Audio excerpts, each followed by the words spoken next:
morning, everyone. Hey, it's good to see you. If you're a guest this morning, we're super glad that you're here to worship with us. Kicking off a new year, which means we're kicking off a new series. It is our vision together as a church that we connect people to Jesus and love our community. And different times people say, why? But why is that our vision? And my answer is because that's what we believe that God has called us to be as a church. And then there's the follow-up question of, well, what's the church? And that's the question that I believe that we cannot learn together too many times. That we cannot be reminded of too many times of what really is the church. And we have all different thoughts and all different opinions on that. But over the next month or so, as we look together, we're going to answer this question: who are we? Who are we as a church? Not just Crossroads, but the church as it was originally designed to be. Who are we? And a lot of times when it comes to culture in the church, like where we live right now and what church is, there is a beauty of the church that's oftentimes missed because the church is given a black eye. The church is given a black eye because of the way that culture views us. But if we're to live in the beauty that God designed the church to be, what does that look like? We're going to answer that question together over the next several weeks, and I'm excited about it. I want to pray, and we're going to jump right in. Hey, God, I'm thankful this morning. I'm thankful that we can come together. Hey, God, there are flawed people all around this room, myself included. God, we made mistakes this past week. We've been selfish this past week. God, we've lived focused on us and forgotten about you this past week. God, I pray that right now as we sit in this room, Father, that we will find common ground together. I pray that you will remind us that we're all here for a purpose, and you will show us what that is. Lord, I pray that as we open your word, God, I pray that it will challenge us and change us. God, I pray that it will convict us and teach us. Father, I pray that your word does not go void in this time. Jesus, I'm thankful that because of what you did on a cross, we can meet here right now. As sinful people, we can meet with the hope of heaven. So, Lord, I pray this morning that you'll begin to reveal and remind us what your church is. In your name we pray. Amen. You have kids or grandkids in the room. How many of us have seen slime recently? Yeah. There is laughter and there is sighs and there's a little bit of disgust. Maybe it's nieces and nephews. Maybe you've never seen it, and that's fine. But this slime craze that over the last year and a half seems to have taken over YouTube and our kids and our grandkids and everything like that. It has found its way to my house. Has for some time. Reagan likes to make it when we're taking naps, which means our kitchen is destroyed and there's stuff everywhere. But if the thing about this slime, and not this because this is kind of old, but the thing about this slime is that the kids will play with it and they will mold it and they will shape it. But the thing that I hate about this slime is that it sticks to everything, right? Like it sticks to absolutely everything. It sticks to clothes, it sticks to hands, it sticks to different places on my carpet, which is awesome to try to clean up. It sticks to everything. All right? And I mean, I will watch Reagan and she'll be playing with it and throwing it everywhere on our table. And I'll say, Reagan, it's time to clean up. And she'll say, but there's slime everywhere. I'm like, then clean it up. That's the point of cleaning it up. And so there's little pieces all over the table, and she'll pick it all up and everything like that. It's incredibly sticky. I started doing just a little bit of research, not much time. But since this slime craze has kind of started with our kids, Elmer's glue sales have jumped more than 50%. Is that not insane? Just the glue itself, because that's one of the main ingredients in it. It has jumped over 50% in sales over the last year and a half. Yeah. Which means that it's sticky. It's made of glue, right? It sticks to everything. And it is, as it is swept across our kid nation, as it has annoyed parents and grandparents everywhere, in an abstract way, really, it is a picture of what the church should be. The way that it sticks to everything, the way that it holds together, the way it grabs hold of everything that is around us, it in a lot of ways is a picture of what the church should be. Early on in Acts chapter 2, there is this sermon that Peter is preaching, which we talked about just a second ago. There's a sermon that Peter is preaching, and he is teaching people about this is what Jesus does for your life. And when Jesus comes into your life, when Jesus changes your life, it means that he changes the way that you live. And which means that if we're calling ourselves Jesus followers, but not changing anything of the way that we live, I would argue that we've not grabbed hold of Jesus yet. And so early on, Peter is preaching this sermon, this message about what Jesus does, what he came to this earth to do. And it challenges people so much that it causes them to change their lives. And when they are called to change, it says in Acts chapter 2 that there was 3,000 people that were added to their number. And this is where the church begins. This is where the church begins. This is where you and I, we get the first picture of what the church is. And in Acts chapter 2, this is where we're going to spend our time over the next month or so. Acts chapter 2, we're going to start this morning in verse 42. And we're only going to read just a little bit together and then break it down. But what is the church? Who are we? In Acts chapter 2, this is right after all of those people decided that they were going to change their lives and become a part of a Jesus group of followers.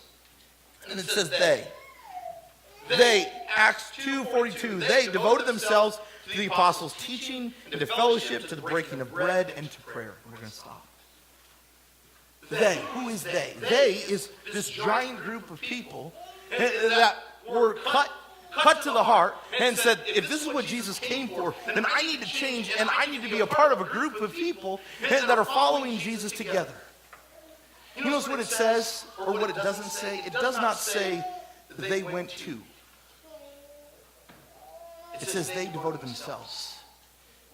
You see, the first picture of the church, and the first thing that we notice is that the church is the people. It's not the building. And I know that sometimes we know this, but I think a lot of times we forget this. Hey, where are you going? I'm going to church. And we view the church as the building, but early on, I mean, culturally, they met in living rooms and they met in basements. They did not have buildings. The church was the people. I mean, honestly, if this building that we're in right now, if it burned to the ground, we would still be Crossroads. We would still be a group of people that are working together as Jesus followers to connect people to Jesus and love our community. That would not stop if the building was not here. We would still be the church. We would still be Jesus people that are connected to one another. And what happens is when we see the church as a building, when we see the church as a building, it becomes a whole lot easier to walk away from, doesn't it? But when the church is just a building, then we go to a building that we like, and we go to a building that's filled with things that we like. And if the church is just a building, it's real easy to go and find another building that we like if we don't like what's inside the first one. The problem is that view of church is driven by consumerism, not Christ. When they met together, they were devoted. They were devoted. And what did they devote themselves to? They devoted themselves to fellowship. This word here for fellowship. Friends, we can't miss this because this is one of the main structures of who we are as the church. The fellowship that they devoted themselves to, it was a deep partnership built on common ground, and it was more of a relationship. It was a relationship of deeply committed people to one another. There is a difference between affiliation and having a relationship, isn't there? I mean, if we're kind of confused, if you're married, go home this afternoon and look at your spouse right in the eye and say, I am so glad that I'm affiliated with you. Right? Like, how well is that going to work? Not great, all right? Not going to make much romantic progress if that's your opening line, okay? Affiliation, there's not much to it. We're affiliated with a lot of things. But it doesn't mean that there's any type of relationship. If you like sports, you may be affiliated with a favorite team. They don't even know who you are. I'm going to just ruin your world right now. They don't even know who you are. You could be the biggest fan in the world. You're affiliated with them. They don't have a clue who you are. There's no relationship. And a lot of times what's sad is that we view our church attendance and our partnership as more of an affiliation than a relationship. We affiliate ourselves with a building, but we miss out on the relationship. And the problem is that when we miss out on that relationship, it's so much easier to walk away and just view it as a consumer instead of a Christ follower. You see, we are all here right now, and we are built and we are saved on common ground of the cross. Of course, we all have different thoughts, and we all have different opinions, and we all have different ideas of church, because we all grew up in different places, and we all have different passions, and we're all good at different things, and that's great. But what unites us here right now is Jesus. That's what brings us together. That's why our connection is a relationship, not just an affiliation. 1 John chapter 1, verse 3 says, "We proclaim to you what we have seen and heard, so that you may have fellowship with us." And our fellowship, here it is, our fellowship, our connection, our relationship is with the Father and his Son, Jesus Christ. Like, there's nothing else. If we look around this room and we were to try to find one common theme among all of us, there's not one thing other than Jesus. And that's what connects us. That's what brings us together in this time. It's not a building. It's not where we sit. It's not an affiliation. It is a relationship with a group of people that are brought together by Jesus. I mean, if you think about it, if you think about like all the other clubs that you're a part of, all the other teams that you're a part of, all the other meetings that maybe you go to, are any of those brought together by someone that died to make it possible and that also saves you for eternity? No. No. You see, what we're a part of right now is something far greater than just a club. What we're a part of right now is something that should run deeper within our relationships than just attendance. Because of the way that Jesus stuck with us, we stick together instead of pushing one another apart. See, the interesting thing here, it says that they devoted themselves to fellowship. Which means that when it says devoted, it was a choice. It was a choice. They were not made to. They chose to be united. They chose to get up and meet together. And they made a choice that they wanted to be a part of one another's lives. And they made a choice that because of what Jesus had done for them, they were going to get along with one another. They were going to love one another. They were going to forgive one another. They were going to carry one another's burdens. They were going to pray for one another. They were going to serve one another. They were going to give to one another. They were going to stand as one. They were going to be united because that's what they were making the choice to be. You and I, friends, we have a choice. We have a choice of being devoted to fellowship, which is not an affiliation, and it's not a club membership. But we have a choice to be a part of a group of Jesus people. And we have a choice to not break that. The writer of Hebrews in Hebrews chapter 10, he reminds us, it says, "And let us consider how we may spur one another on toward love and good deeds, not giving up on meeting together as some are in the habit of doing, but encouraging one another, and all the more as you see the day approaching." See, the writer of Hebrews reminds us that it is crucial that we meet together. It is crucial that we meet together and we celebrate what Jesus has done collectively, that we live in a relationship with one another, that we don't walk away, that we don't fracture and break apart, but that we live together as one. We spur one another on. We encourage one another to live as Jesus lived.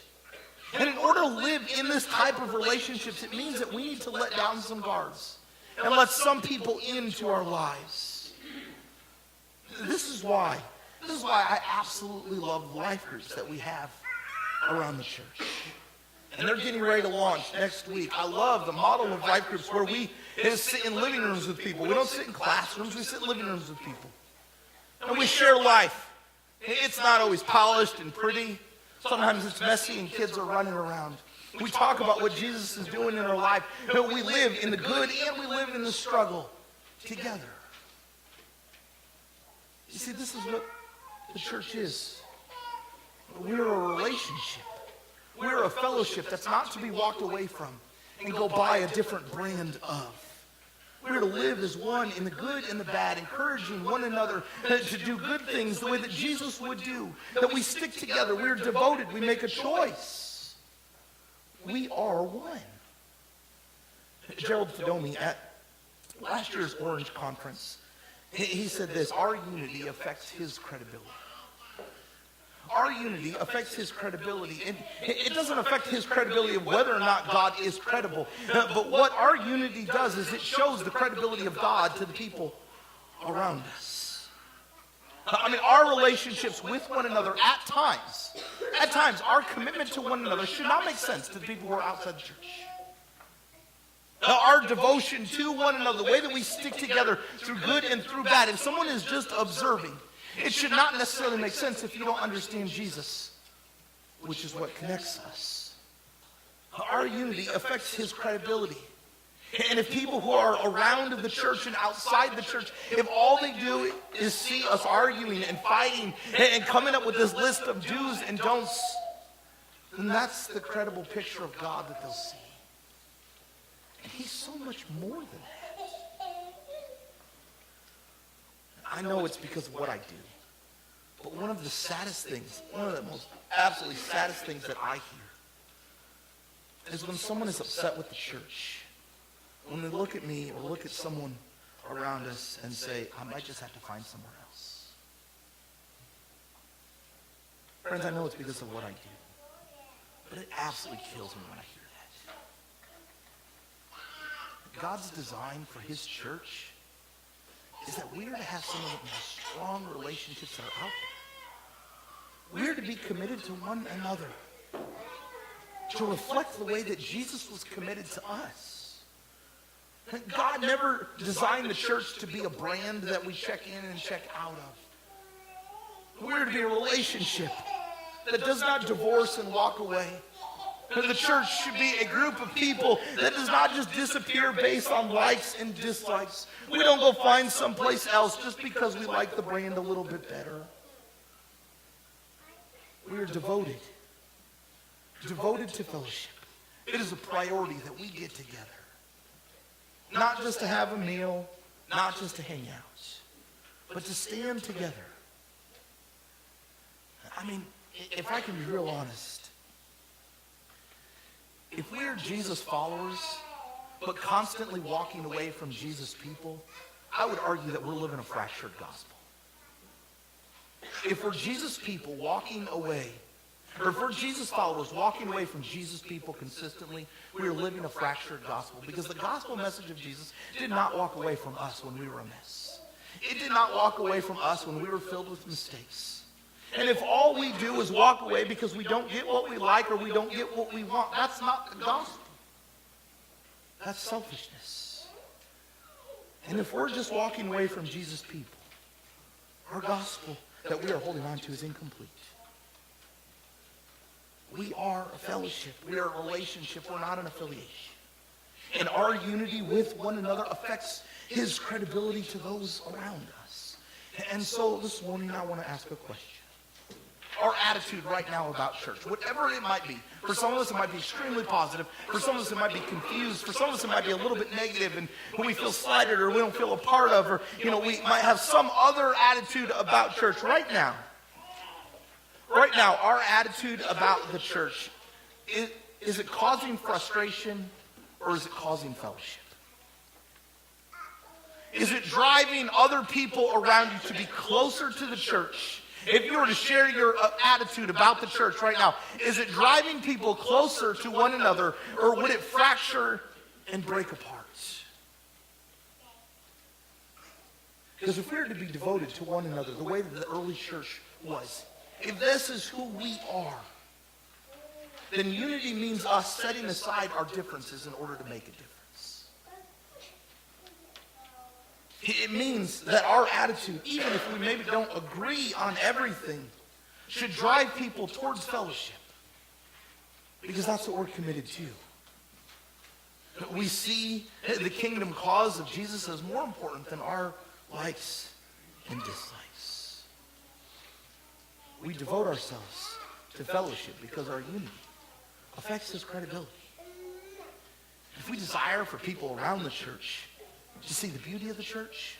Then we have to live in relationship as one. So it was about a year ago. I sat in Levi's kindergarten Christmas party.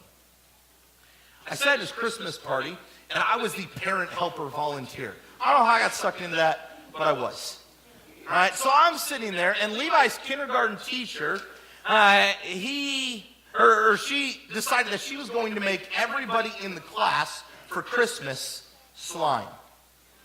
And so I'm sitting there at the table, and I'm sitting next to Levi in a little kid chair that the whole time I'm worried about that I'm going to shatter. And I'm sitting in this chair, and I'm watching as she passes out these containers filled with slime to every single kid around the table. And in my mind, I'm thinking, oh my goodness, what did I get into? Like, if I knew that this was going to be the Christmas gift, and I watch as the kids like pull it out and dump their container upside down, and immediately this slime just like sticks right to the table, and then they start to pull it up, and it's stuck to their hands and their fingertips, and then they start to move, and it's stuck to their sleeve. The kid across the table from me looks like in about 2 minutes he's bathed in slime. Like, it's on his forehead, it's on his stomach. I'm like, what are you doing over there? The whole time I'm thinking to myself, if I knew this was the activity, I'm signing up for plates and napkins. All right? I'm not the parent helper for this shindig.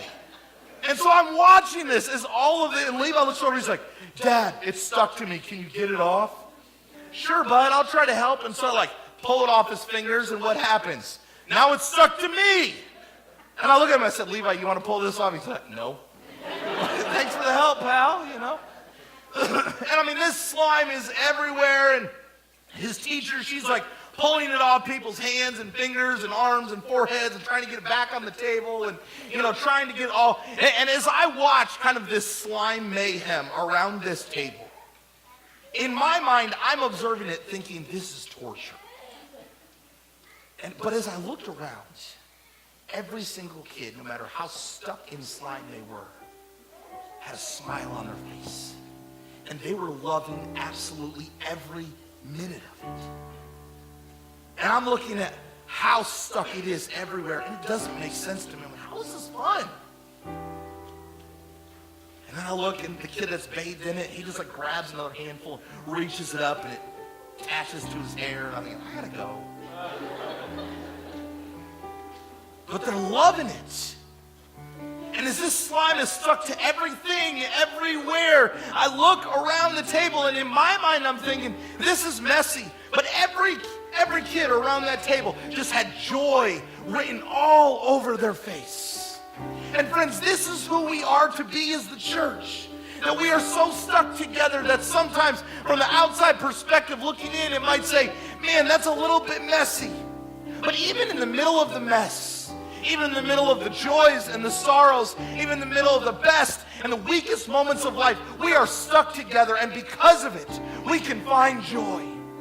Because of it, we can wear a smile on our face that we know that we're not alone, that we know that people are not going to walk away, that we know that people are not going to say, I want a different brand, that we are together, that we are a fellowship, that we are not an affiliation, but we live in relationship with one another. And it's not just checking in and checking out. It's sticking to one another in the middle of trial and in the middle of joy. It's viewing the church by the faces around this room, not the roof over our head. So my question this morning is this. Who is it that you're stuck to? Where is it in our lives right now? That is the writer of Hebrews, that we're spurring one another on to good deeds and to love, the way that Jesus lived. Who is it around this room that we're standing in the middle of trial with? Where is it in our lives right now that we are pursuing and devoted to relationships with people in this room, or will be in this room, or who have been in this room? Friends, I'm glad you're here, but I don't want you to just check in here. I want us together to be the church That we don't get in the habit of not wanting to spend time with one another. But that we live together in a relationship that might seem foreign to the outside. But we don't give up, and we don't walk away. And we don't pick a different brand if things don't go our way. We're here. And we live as one. Because our unity affects his credibility. And we desire, collectively, we desire for people who are outside the church to see the beauty of the church, not the black eye of the church. And the only way that they will see that is when we decide to live devoted to one another, in relationship with one another, and not just sitting next to each other in a building. Our unity, the choice that we make to be devoted to one another, our unity affects his credibility. And so let us live his beauty. Why don't we go ahead and stand together?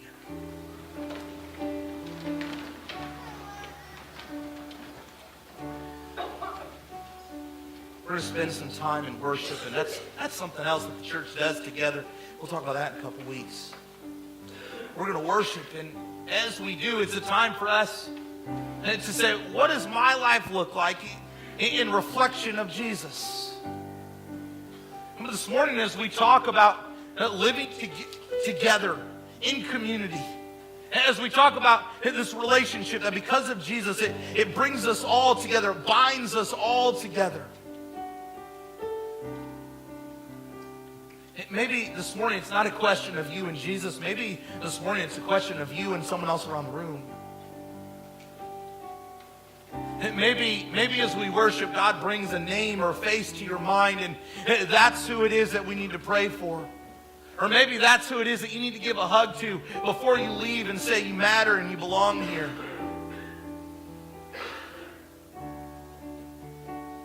Maybe that face or that name is someone that you need to forgive. God designed his church to have the strongest relationships around. That we're committed no matter what's going on.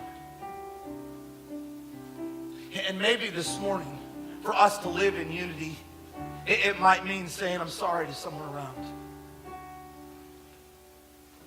It might be being reminded of the power of God to move in our lives. And that's what connects us. This morning, friends, let us worship as a church. Let us sing as a church. Let us forgive as a church. Let us serve one another. Let us be devoted to one another.